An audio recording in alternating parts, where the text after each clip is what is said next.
13 ഗുരുക്കന്മാരെ നിന്ദിക്കുന്നവർ, ഗുരുക്കന്മാരെ ആൾദൈവം എന്നൊക്കെ പറഞ്ഞ് ആക്ഷേപിക്കുന്ന മുഴുവൻ ഈ അസുരന്മാരാണ്, മ്ലേച്ഛന്മാരാണ്. 14 രാജ്യദ്രോഹികൾ, രാജ്യത്തിന്, സ്വന്തം രാജ്യത്തെ, മാതൃരാജ്യത്തിന് വേണ്ടി പ്രവർത്തിക്കാതെ അതിന് വിരുദ്ധമായിട്ട് പ്രവർത്തിക്കുന്ന ശക്തികൾ, അവരെല്ലാം അസുരന്മാരാണ്. 15 സജ്ജന നിന്ദകർ, നല്ല കാര്യങ്ങൾ എന്ത് ചെയ്താലും ഇവർ നിന്ദിക്കും. ഇപ്പൊ മോദിജി അലം ചെയ്ത ഒരൊറ്റ നല്ല കാര്യം ഇവർ പറയത്തില്ല. എവിടെ ഉണ്ട് ഈ നിവേദ്യത്തിൽ അമേദ്യം തിരയുന്നവരാണ് ഇവര്.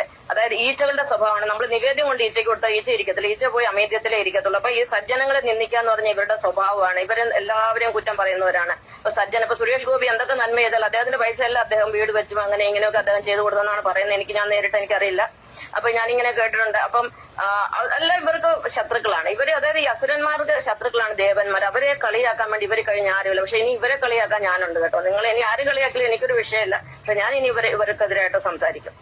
15 സജ്ജന നിന്നവർ. അപ്പൊ സജ്ജനങ്ങളെ നിന്ദിക്കാന്നുള്ള ഇവരുടെ ഗുണമാണ്. ഇവരാണ് അസുരന്മാര്. 16 കുറ്റം പറയും, എല്ലാരെയും കുറ്റം പറയും. ഇപ്പൊ ഞാനെന്ന് പറയാം, ഷീലായിപ്പെന്ന് പറഞ്ഞാൽ ടീച്ചറായിട്ടിരിക്കുന്ന എനിക്ക് ഒരുപാട് കുറ്റമുണ്ട്. ഞാനെന്ന് പറഞ്ഞാൽ എനിക്ക് തോന്നുന്നു ഈ മുഴുക്കുറ്റക്കാര്, നിങ്ങളൊക്കെ കാൽക്കുറ്റക്കാരും അരക്കുറ്റക്കാരും മുക്കാൽ കുറ്റക്കാരും, ഏറ്റവും കുറ്റമുള്ള ഒരു വ്യക്തിയാണ് ഞാൻ. എന്ന് പറഞ്ഞാൽ ഞാൻ ആരെയും കുറ്റം പറയാൻ പോകത്തില്ല. പക്ഷെ ഞാൻ പറയുന്ന കാര്യങ്ങളൊക്കെ സത്യം. നിങ്ങൾക്ക് ആർക്കെങ്കിലും പറയാം ഞാൻ ഈ പറയുന്ന കാര്യങ്ങൾക്കകത്ത് എന്തെങ്കിലും തെറ്റാണ്? എനിക്ക് ആരോടും വിരോധമില്ല.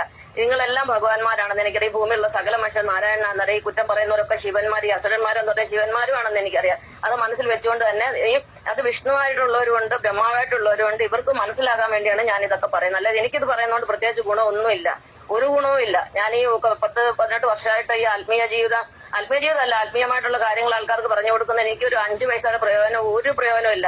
പിന്നെ ചീത്തവിളിയൊക്കെ കേൾക്കുന്ന വീട്ടുകാരിൽ നിന്നാണ്. വീട്ടുകാരെല്ലാം അസുരന്മാരാണല്ലോ. അവർക്ക് ഞാൻ ചെയ്യുന്ന ഒരു പ്രവൃത്തി ഇഷ്ടമല്ല. അപ്പം കുറ്റം പറയുന്നവര് അസുരന്മാരാണ്. 17 ഇടം വെക്കുന്നവര്. നമ്മൾ വലത്തോട്ട് പോകുമ്പോൾ ഇവർ ഇടത്തോട്ട് പോകും. ഇടത്തോട്ട് നമ്മൾ എന്ത് വലത്തോട്ട് സനാതനികൾ എന്ത് ചെയ്യുന്നോ നന്മ ചെയ്യുന്നോ അത് ഇവർ ഇടത്തോട്ട് ചെയ്യും. ഇവർ വലത്തോട്ട് മുണ്ടെടുത്ത് അവർ ഇടത്തോട്ട് മുണ്ടെടുക്കും.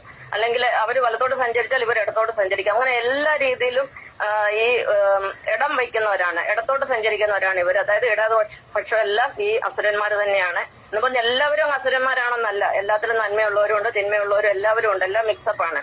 18 അതായത് ഇടം വെക്കുന്നവരെന്ന് പറഞ്ഞു പിന്നെ ഇടത്തോട്ട് മുണ്ടെടുക്കുന്നവർ, അതും അസുരന്മാർ തന്നെയാണ്. 18 ഇനി 19 ഈ ഭയങ്കര കാമഭ്രാന്തി, സെക്സ് ചെയ്യാതെ ഉറക്കം വരത്തില്ലെന്നും പറഞ്ഞ് നടക്കുന്ന കുറെ ആൾക്കാരുണ്ട്. ലിംഗപൂജ നടത്തണമെന്നും പറഞ്ഞ് തന്നെ ജീവിക്കുന്നവർ, അവർ കാമഭ്രാന്തന്മാർ മുഴുവനും അസുരന്മാരാണ്. 20 മയക്കുമരുന്നിനും മദ്യത്തിനും അടിമകളായിരിക്കുന്നവർ, അവർ അസുരന്മാരാണ്. 21 പ്രകൃതി വിരുദ്ധ പീഡകരെല്ലാം അസുരന്മാരാണ്.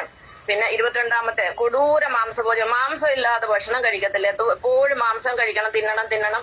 പിന്നെ കോഴിയെ, ആടിനെയും പോത്തിനെയും പന്നിയും എല്ലാം തിന്നണമെന്നും പറഞ്ഞ് ജീവിക്കുന്ന മാംസഭോജികളായ മനുഷ്യർ മുഴുവനും അസുരന്മാരാണ്. അപ്പൊ അതിൽ എനിക്ക് അതിലൊരു ഇച്ചിരി ഗുണമുണ്ട്. ഞാനിപ്പോഴും മീനും മുട്ടയും കഴിക്കുന്നുണ്ട്. പിന്നെ